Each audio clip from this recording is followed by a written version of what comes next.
हमारे YouTube channel Anay साहित्य classes में आप सभी का बहुत बहुत स्वागत है। हम लोग हिंदी व्याकरण में विसर्ग संधि, जो कि अभी तक चयन बोर्ड द्वारा टीजीटी और पीजीटी में पूछा गया प्रश्न है, उसे आज हम आप लोगों के सामने लाए हैं और उसे सॉल्व करेंगे और आप तक पहुंचाएंगे कि चयन बोर्ड किस प्रकार के प्रश्न पूछता है। मैंने पिछली कक्षाओं में व्यंजन संधि और स्वर संधि पढ़ाने के बाद चयन बोर्ड की परीक्षा से पूछा गया प्रश्न आप तक पहुंचाया था, और विसर्ग संधि पढ़ाने के बाद विसर्ग संधि का क्या क्या प्रारूप है, किस प्रकार से प्रश्न चयन बोर्ड पूछता है, उसे मैं आज आपको बताने वाली हूँ। देखिए, विसर्ग संधि में चयन बोर्ड ने पूछा था कि दुष्प्रकृति शब्द का संधि विच्छेद कीजिए। दुष्प्रकृति का संधि विच्छेद करना है, पूछा था। हमने आपको विसर्ग संधि में बताया कि उ के बाद अगर क ख प फ आए तो वहां ये श आ जाता है। तो इसके 4 ऑप्शन, चूंकि हमने ऑप्शन नहीं लिखा है तो यहाँ चयन बोर्ड 4 ऑप्शन देता है। आपको एक ऑप्शन पे आपको ट्रिक करके ब्लैंक करना है। तो यहाँ पर दुष्प्रकृति का संधि विच्छेद होगा दुह धन प्रकृति। दुधन प्रकृति। तो यहाँ विसर्ग के पहले उ और विसर्ग के बाद प फ और क ख आए तो यहाँ पर ये मूर्धन्य श हो जाता है। ये एक सॉल्व हुआ प्रश्न। दूसरा प्रश्न चयन बोर्ड ने पूछा कि दुर्जन का संधि विच्छेद कीजिए। किसका? दुर्जन का। तो इसमें भी चयन बोर्ड ने कहा कि दुर्जन में 4 ऑप्शन आपको दिया, तो इसका आपको ऑप्शन में 4 ऑप्शन में हमने ऑप्शन तो नहीं दिया, लेकिन दुर्जन का संधि विच्छेद है दुह धन जन। क्या है? दुधन जन। दुर्जन का संधि विच्छेद क्या है? दुर्जन। इसमें आपको मैंने बताया था कि दुर्जन, दुर्बल, तो इस प्रकार से है निर्मम। मतलब यदि ई उ के बाद घोष ध्वनि हो तो यहाँ पर विसर्ग का क्या हो जाता है? रा। यदि उ के बाद कोई घोष शब्द हो तो यहाँ पर विसर्ग का रा हो जाता है। अगला बताया है तेजोमय। तेजोमय का सही संधि विच्छेद करिए। तो तेजोमय का होगा संधि विच्छेद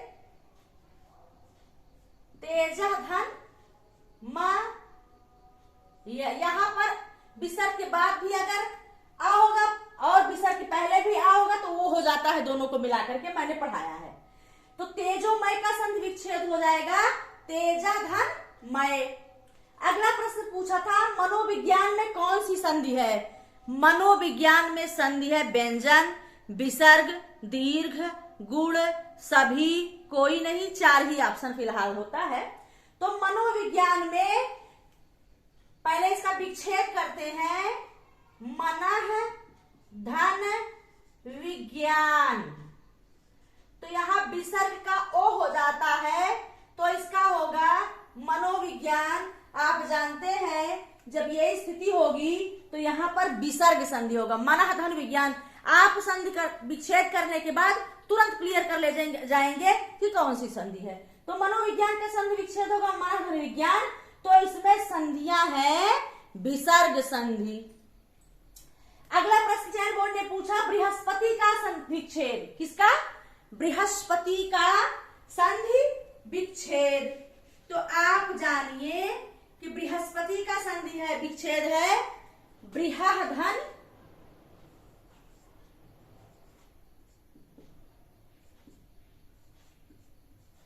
पति। तो इसका क्या हो जाएगा? बृहस्पति। बृहधन पति बृहस्पति। विसर्ग का सारा नियम मैंने आपको पढ़ा दिया, अब इसमें हम आपको फिर से नहीं पढ़ाने वाले हैं। तो बृहधन पति बृहस्पति का संधि विच्छेद है। यह संधि है विसर्ग। ठीक है, यहाँ पर विसर्ग का श हो जाता है। ठीक है। हरिश्चंद्र में प्रयुक्त संधि। हरिश्चंद्र में प्रयुक्त संधि किस संधि है? कौन सा संधि है? इसका नाम पूछा गया है चयन बोर्ड द्वारा।